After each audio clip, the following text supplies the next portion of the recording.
Hello. So in this lesson, we're going to look at reducing fractions. So we're going to kind of refresh our memory on how to do that. We're going to start actually with a whole number. For example, if we have the whole number 24, we can write this as a fraction. We can write any number as a fraction over 1. So 24 over 1. 24 equals 24 over 1. And of course, if we have 24 over 1, 24 divided by 1, we know that that means that it is 24. So any whole number can be written with or over 1 for it to be a fraction. So let's look at, for example, 24 over 2. Now, both of these are divisible by a 2. So what we can do is we can divide both the top, the numerator, and the bottom, which is the denominator, by a 2. And when we do that, 24 divided by 2 is a 12, and 2 divided by 2 is 1. So we get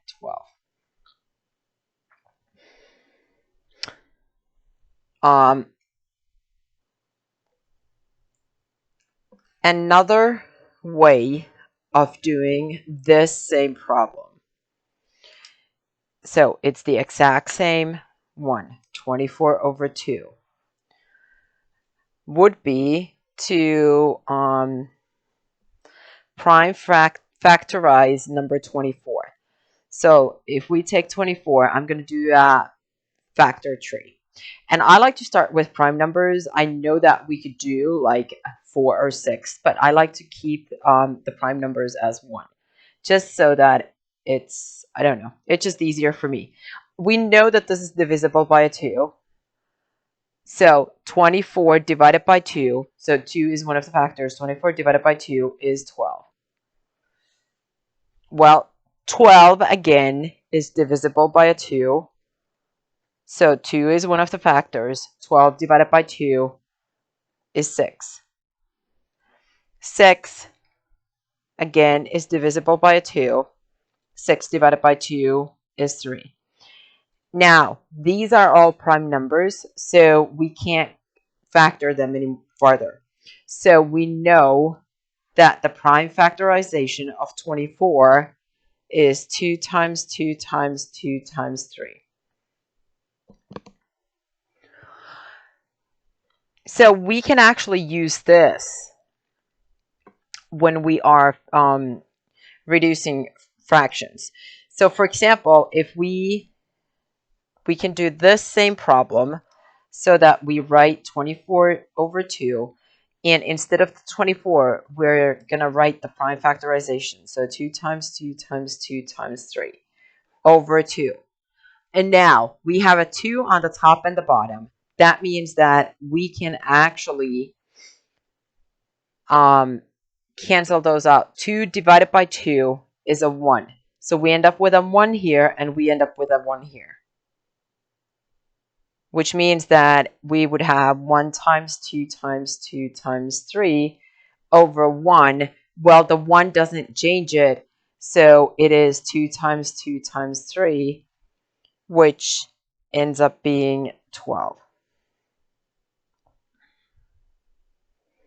Again, any number over 1 is the number itself.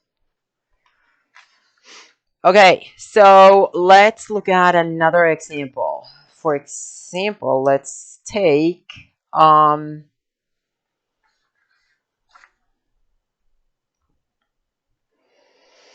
let's do 120 over 24. So we've already prime factorized 24. We have 2 times 2 times 2 times 3. We are taking this. Now we need to do the same thing for 120. So we're going to do the factor tree for 120. It is divisible by 2. 120 divided by 2 is 60. This, again, is divisible by a 2. It actually is divisible by a 5 as well, because it's divisible by a 5 when it ends in 0 or 5. So we could actually do 5. 60 divided by 5 is 12. Well, 12 is still divisible by a 2. 12 divided by 2 is 6. 6 is divisible by a 2. 6 divided by 2 is 3. So our prime factorization of 120, and I usually like to write it in an increasing order, starting with the 2's. So 2, 2, 2, 3, and 5. And the reason why I do that is because when I'm writing it here, it's easier for me to see what are the same numbers that we have on the top and the bottom. So now, these 2's can be crossed out. They become a 1. These 2's, same thing. Same thing for these 2's. And we have a 3 and a 3. So 1 times 1 times 1 times 1 is a 1. So we end up with 5 over 1 times 1 times 1, which is 1, and this is 5.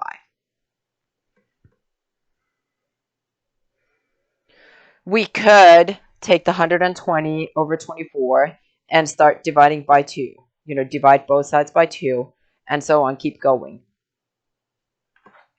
But this will kind of, I feel like this is an easier way to just, you can, if you have the same number on the top and the bottom, you can, or the same factor on the top and the bottom, you can reduce them, because that 2 divided by 2 is a 1. 3 divided by 3 is a 1. So we're going to do more reducing fractions, in our next lessons. So, but this is just a quick overview of it. If you have any questions, let me know. Bye.